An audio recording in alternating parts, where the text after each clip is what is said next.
ये वाला कर रहा हूं। A boiler was purchase from abroad, ये 20 नंबर का, ठीक है। सिंपल सा क्वेश्चन है, इसको करता हूं, जल्दी खत्म भी हो जाएगा। A boiler was purchase from abroad for 10,000, shipping and forwarding charges 2,000। तो इसका जो दाम है उस बॉयलर का वो 10,000 रुपए का था। हाँ? जो भी है, तो पता है तुम लोग को ये क्वेश्चन, तुम लोग डिमिनिशिंग पता ही नहीं है बोल रहे हो, फिर इसीलिए मैंने सोचा कि करा दो। समझने के लिए यही क्वेश्चन कर रहे हैं। हाँ, एक क्वेश्चन करोगे तो समझ में आ जाएगा, कैसे करना है ये समझ में आ जाएगा। A boiler was purchased from abroad for 10,000, shipping and forwarding charges 2,000। तो मैंने तुमको पहले भी बताया था कि कोई भी डायरेक्ट एक्सपेंसेस होगा तो उसके साथ जोड़ना पड़ेगा ना। तो 10 और ये 2, 12,000 हो रहा है ना? 12,000 हो रहा है। कस्टम ड्यूटी जो है वो 7,000 का है, तो 10 और 2 12,000 हो गया और 17,000 है ना, तो टोटल 19,000 रुपीज का हो जा रहा है। कस्टम ड्यूटी भी हमारा वो एक्सपेंसेस है जो रास्ते में लगता है, एक बार ही लगता है, तो उसके साथ ऐड हो जाएगा ये सारा। तो ये सब मिला के 17,000 हो रहा है, और इसका इंस्टॉलेशन फिर 1,000 रुपए का है, तो सब मिला के 20,000 का हो जा रहा है ना। टोटल हमने 20,000 में इसको खरीदा है। और calculate the depreciation for each of first 3 years at the rate 10% as per the differencing balancing method. तो ये क्वेश्चन में कुछ भी नहीं है, बहुत ही आसान क्वेश्चन है, बस समझा रहा हूं कि इसको करना कैसे, डिमिनिशिंग कैसे करते हैं। तो सबसे पहले तो ये जो डेट है ना, इसमें डेट डेट डेट डेट दिया ही नहीं है, डेट ही नहीं दिया। तो जो भी है, मैं एक काम करता हूँ, एक इमेजिनरी डेट लेता हूँ फर्स्ट ईयर का, मान के चलो 1/4/2020 में हमने खरीदा है, ठीक है। तो ये 20 में खरीदा हमने, और इसमें 2 बैंक होगा ना ये, और ये बॉयलर लगाएंगे आप यहाँ, क्योंकि यहाँ पे उन लोगों ने बोला है जस्ट इसका डेप्रिसिएशन कैलकुलेट करके दिखाने के लिए, depreciate for each first 3 years बोला है, कोई बॉयलर अकाउंट वगैरह बनाने के लिए नहीं बोला है। मैं इसी को कन्वर्ट करता हूँ, बॉयलर अकाउंट बना रहा हूँ मैं, ठीक है। तो सबसे पहले तो 2 बैंक किया, 2 बैंक में मैं यहाँ पे थोड़ा सा दिखा देता हूँ तुम लोग कितना कितना रुपए इन लोगों ने खर्चा किया है।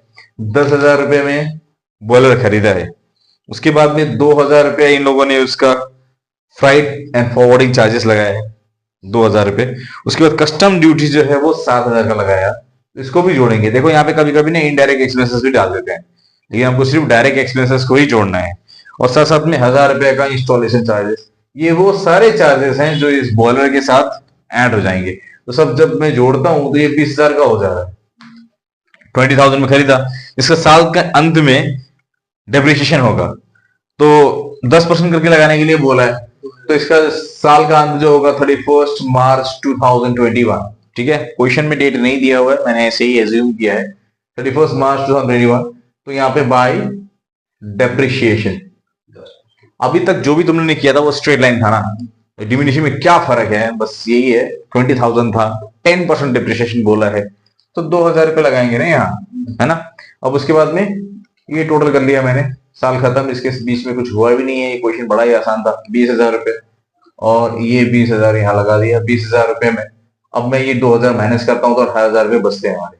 और ये 18,000 1.4.2020, सॉरी 1.4 नहीं, ये अंत में ही होगा 31 मार्च 2020 को ही, या सॉरी 21 को ही बाय बैलेंस सीडी ये लेके आ गया मैं।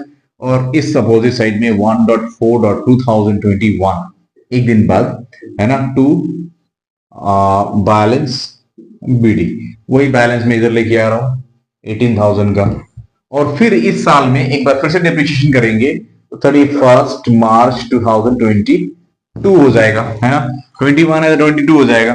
इधर देखो एमलता, ये जो है ना, ये बाय डेप्रिसिएशन जब हम करेंगे, अब ये वाले वैल्यू पे 10% करेंगे, बस यही फर्क रहता है। उसमें क्या होता था स्ट्रेट लाइन में, एवरी टाइम ये 2,000 फिक्स रह जाता था ना, तो इसमें फिक्स नहीं रहेगा। इसमें जो बैलेंस हमारे पास है अभी, उसके 10% लगेंगे, मतलब नेक्स्ट टाइम हमारा 1,800 रुपये लगने वाला है, ठीक है। 10% इतना ही है और कुछ नहीं है, बहुत इजी है ये।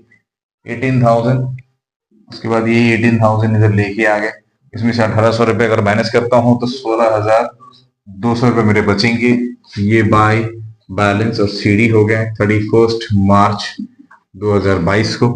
और फिर इसको अगले दिन लेके आओ 1/4/2022, है ना, टू बैलेंस और बीडी। वही जो 18,000 रुपये था उसको नीचे लेके आया, सॉरी 16,200 रुपये था ये वाला बैलेंस, 16,200 इसको लेके आते हैं। और 31 मार्च 2023 को फिर से डेप्रिशिएट करते हैं। उन लोगों ने 3 साल के लिए बोला था, तो बाय डेप्रिशिएशन, और इस टाइम में 1620 है ना, 10% ये लगा देते हैं।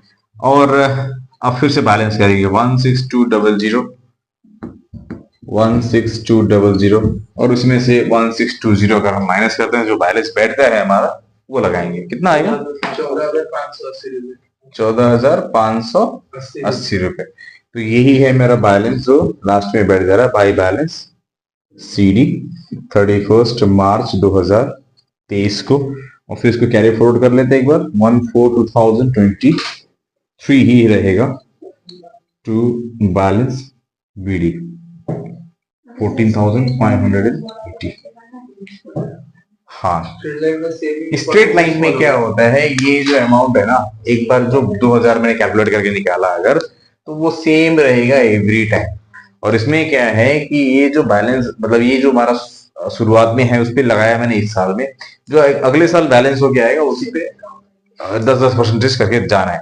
इसमें कहीं ना कहीं परसेंटेज दिया ही रहता है, बिना परसेंटेज का तो डिमिनिशिंग कर ही नहीं पाओगे, तो डिमिनिशिंग का परसेंटेज दिया रहेगा। अगर ये एक साल से कम चले तो उसका वो परसेंटेज एक साल से अगर कम चला, एक साल से कम चला तो उसको डिवाइड करेंगे। जैसे मान के चलो ये वाला अगर मैंने शुरुआत में खरीदा है, ठीक है, 1/4/2020 में, अब ये 1/4/2020 में नहीं खरीद के मैं इसको अगर 1 जनवरी में खरीदता तो सिर्फ 3 महीने का होता। तो मैं पहले क्या करूंगा, इसका 10% पहले निकालूंगा। 20,000 का 10% 2,000 होता है, फिर 2,000 डिवाइडेड बाय 12 इंटू 3 मंथ्स कितना होगा, तो वो ले लेंगे। फिर अगले साल से जितना बचेगा उस पे फिर करना है मुझे, नॉर्मली वैसे ही होगा सर। वही बैलेंस वो BD आएगा, CD आएगा, वही सेम रहते चलेगा। हाँ, सेम वैसे ही चलते रहेगा, ठीक है। डिमिनिशिंग और इसमें स्ट्रेट लाइन में फर्क।